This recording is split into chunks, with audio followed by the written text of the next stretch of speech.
Messages from Ann and the Angels, March 11, 2017. By Ann Albers. Website, www.visionsofheaven.com. Hi dear friends. Enjoy more advice and examples on listening to the heart this week, and a funny angel story. Free gazes online tomorrow too. Love you all. Ann.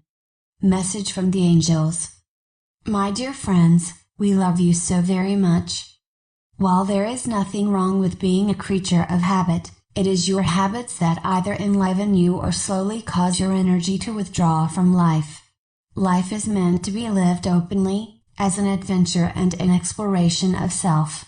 Life is a never-ending series of present moments in which you get to choose your experience, based on your God-given guidance and soul-level desires. Your desires inspired you to grow. Your guidance tries to help you grow gracefully and kindly. For example, say you desire a relationship. That is wonderful. The desire itself begins to draw life force through you.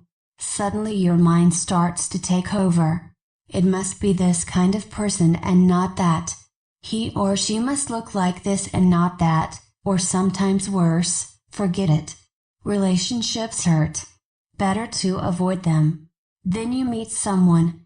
Your instincts tell you that you want to get to know them better, but the mind starts chattering. They don't look like what we expected. What if they're not the one? You know relationships hurt, just give up. You talk yourself out of your natural instinct to get to know them better. In doing so you rob yourself of the gifts life has to offer. There could be a whole variety of reasons you are guided to get to know this person. Perhaps they could help you with career. Maybe they would become a friend who would help you feel safe in the world. Possibly they would be exactly the type of person you've been with in the past, and this would give you a chance to trust yourself and leave when you see the warning signs a few weeks into the relationship. Maybe they're potential love. The possibilities are endless.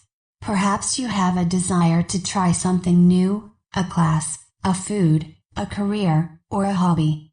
Your heart feels excited. Your mind starts to offer all sorts of reasons why you should ignore the heart. You're too old. You don't have enough time. You read an article on the internet that says this isn't good for you. What makes you think you could that? Your mind makes excuses and you give up before you even give your heart a chance. Maybe you would not have liked the new food, but you would have learned something useful from someone in the grocery store or restaurant. Maybe you wouldn't have maintained the hobby, but you'd meet a dear friend along the way. Maybe you're guided into a new career and then fired, only to discover this is a stepping stone to your dream job. If you don't listen to the heart, you may never discover its reasons. If you don't remain open to life and your instincts in each moment, you might miss the fullest life you could be living. Dear ones, we honor your need to grow on earth, but we always attempt to guide you to grow in the most kind and loving way possible. We attempt to guide you to grow in ways you wish to grow when possible. We attempt to help you grow in love. Use your minds, by all means, to review the past, but always pay attention as well to how you feel right here, right now. While the mind may argue against the heart always knows the kindest and most loving path, in each moment. God bless you. We love you so very much. The Angels. Message from Ann. Hi everyone, this has been the year when I'm challenging myself to try something new. When a thought doesn't make me happy, I remind myself to try something new. For example, earlier in the year when I created a health challenge, I caught myself saying, how many more times do I have to do this to learn? The thought didn't make me happy, so I changed it. Thank God I've learned and I'm done with this. I could feel my energy rising immediately and my entire body relaxed. I caught myself one week, dipping into a very, very old wine, no one cares about me, and immediately changed it to a better thought, life loves me. I got the sweetest outpouring of thank you notes and kindnesses shown to me within days. I've been challenging myself to give up old stuff in the house that is past its prime and treat myself to upgrades. I've been trying new foods that appeal, new books, and it has been fun. Change breathes fresh air into our minds, hearts, homes, bodies, souls, and lives. But it isn't always easy. I may want new towels, but giving up my old ones was like giving away old comfy friends. I may want new thoughts, but giving up my old ones requires some willpower and dedication. I may want to try new foods, but that meant I have to branch out a bit and risk a little failure here and there. Change requires letting go. I was pondering the joy of being like a child and trying something new on Monday, while making hard-boiled eggs for snacking this week. They're really yummy with a drizzle of olive oil, a dab of Dijon and dill, and a sprinkle of Hawaiian black salt. Back to the point. The eggs were cooked and I was carefully dumping them into a strainer in the sink, trying not to crack them prematurely, when I heard the most delightful voice in my head, "See how gladly the eggs jump out of the pot, releasing themselves from the boiling water, joyous about being cracked open and released unto their new life." The language was quaint, but the message was clear and beautiful. The angel in my head was reaffirming my desire to release old patterns, habits, etc., to leave the shells that had both protected and confined. Sweet. See how gladly we can leap from situations that are behind us, and no longer work. See how gladly we can release the shells of our old past programming and release ourselves into delicious new thoughts, new circumstances, and new life. See how gladly we can embrace change. I felt the familiar angelic warmth embrace me and radiate from my heart with an exquisite tenderness. To the angels, every single moment is new, never before experienced, and never to be seen again. Change is exciting, an opportunity for a new experience, a new joy. I smiled, thinking of all I wish to create this lifetime, all I wish to experience, and all the change that will required. Gladly, in God's time, just like those eggs, I will jump.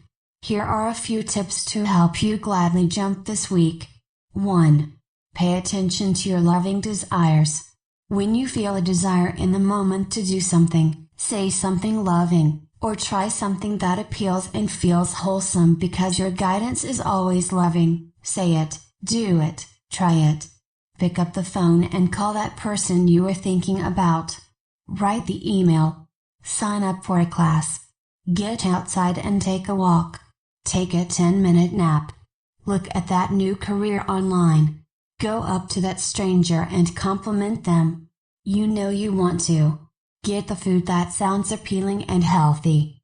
Politely bow out of a conversation that is annoying or boring you. I rarely call clients because I have a wonderful assistant, but once I had an urge so strong to call a particular person that it was positively urgent. I picked up the phone and dialed, and interrupted a suicide in progress. This person is still alive today due to that guidance. When you feel something that sounds loving, wholesome, appealing, say it, do it, try it. Trust. The heart has its reasons. 2. Use your mind, but don't let it rule you. Sometimes we're disconnected from our hearts. We've ignored them for so long we can't hear our true desires. Instead, you hear secondary desires that don't really satisfy. For example, say you've ignored your desire to eat food that nurtures you for so long that you are now low on energy. Now your body wants sugar, carbs, and things your mind already knows from past experience don't feel so good.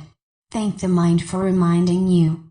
Now sit quietly and ask your heart, "Heart, what does my body really want right now?" You'll get the answer. Suppose you have ignored your need for joy. You meet someone. Your heart really wants this person to be it because you're lonely. The mind tells you, you're seeing red flags, things that aren't right. Be careful. Thank your mind for pointing out the warning signs. Next, ask your heart, What do I want in life for my own joy? What do I want in relationship? Listen. Then use the mind to see if your true desires are being met in this current situation or not. Be honest with yourself. Ask your heart, what next? Your mind is a useful tool for analyzing current situations against knowledge, past experience, and desired outcomes. Used correctly, it can inform you and let you know whether or not something is in alignment with your heart. 3. Every now and then have a little heart time. In this age of so much information, we all need a little time to get back in touch with our hearts. We know when we're disconnected. We feel stressed, tired, angry, upset, ill, etc. At these times it is important to spend some quiet time alone. Journal, ponder, walk in nature, listen to beautiful music. Ask your heart, what do you need? Where am I listening? Where am I ignoring you? Given my desires, what next? Have a beautiful week listening to your beautiful hearts, and may you gladly jump when the time is right for delightful change. Love you all. Ann.